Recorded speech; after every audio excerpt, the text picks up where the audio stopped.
My name's Peter Smith and I used to be a radio producer at London's LBC.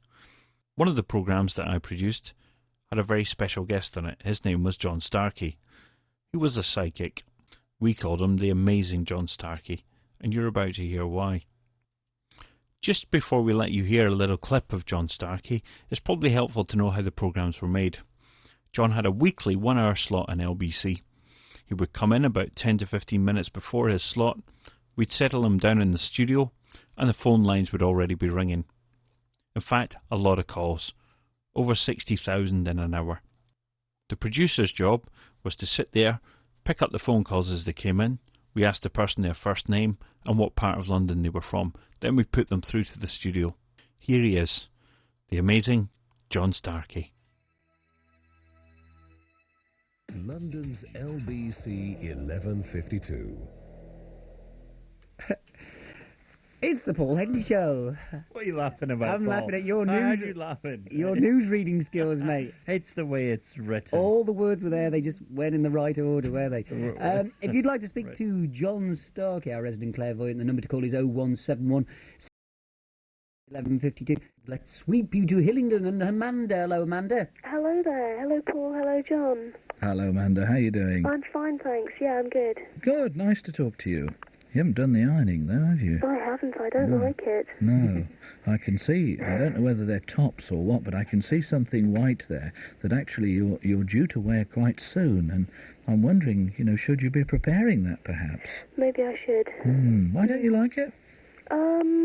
No specific reason. Oh, it can be very therapeutic, they say. Maybe I can think of other chores that I prefer. Yes, I bet you can. It's lovely, really, because I feel that professionally things will take off ever so well for you. Oh, really? The large building that you get involved with, where there are some uniform personnel there, but where there's a large foyer and entrance to it, and a small modern clock above a reception area. Yes, I know where that is. It doesn't have any real specific letters. It just has those little sort of wands, that form the face of the clock. I think that particular place has got great potential for you. Oh, really? Even though it'll be reorganised and changed around and restructured very strongly, Yes. I think after the restructuring you'll fit into that place very, very well indeed. Oh, right. I think they'll get a lot of problems with their elevators, but at the end of the day that's the way it is. That's life, yes. But I really think that you'll do so well there. Oh, that makes a lot of sense. Good. It'll come together beautifully and you'll get some good opportunities. Oh, right. All right then? Yes, thanks very much. It's a pleasure. Nice to talk to you. Thank you very much, Amanda. You're listening to John Starkey on the Paul Henry Show, LBC 1152 AM. Is your company paying too much for your gas, water, telephones and electricity? John, can I just ask you, I'm a novice to all this. This is the first time I've sat in on this show. I mean, obviously this is a gift. When did you first realise you had this gift? Well, the last thing I saw it as was that, really, and it wasn't until sort of teenage years that I realised that other people didn't think in such an insular way that I did. For example, I used to see eyes at bedroom window. I used to get feelings that perhaps there was somebody in the other room. And to me, it's just a sort of natural extension of something that everyone's got, but perhaps I became aware of it at that particular age.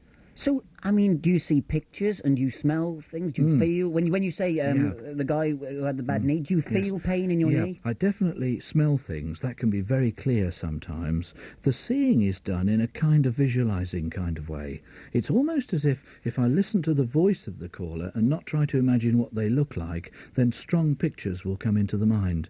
And sometimes those pictures are very lucid ones, but a bit like daydreaming, really, a bit like having a very vivid sort of dream. But with the pain and the knee, it's usually a little tingle, as if there was a mild electric shock coming through to one part of the body.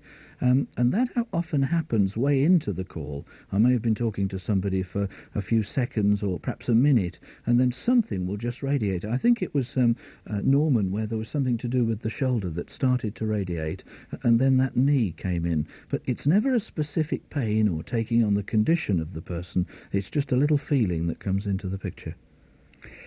Amazing. John Starkey is with us, and Sylvia, you're through to him. Hello, Sylvia. Hello. How are Hello, you? John. Oh, you've settled down now. You just turned round a moment ago and you seem to be sort of facing straight on now. You're ready to face the music, are you? Yes. Good. I get the feeling particularly that the younger person close to you at the moment seems to be going through a very, very unsettled period of time. And I feel that what you need to do more than anything is really to push it as much as you possibly can. Because I feel that at the moment they're in a very interesting situation where they'll need to choose something academically that they'll be very, very uncertain.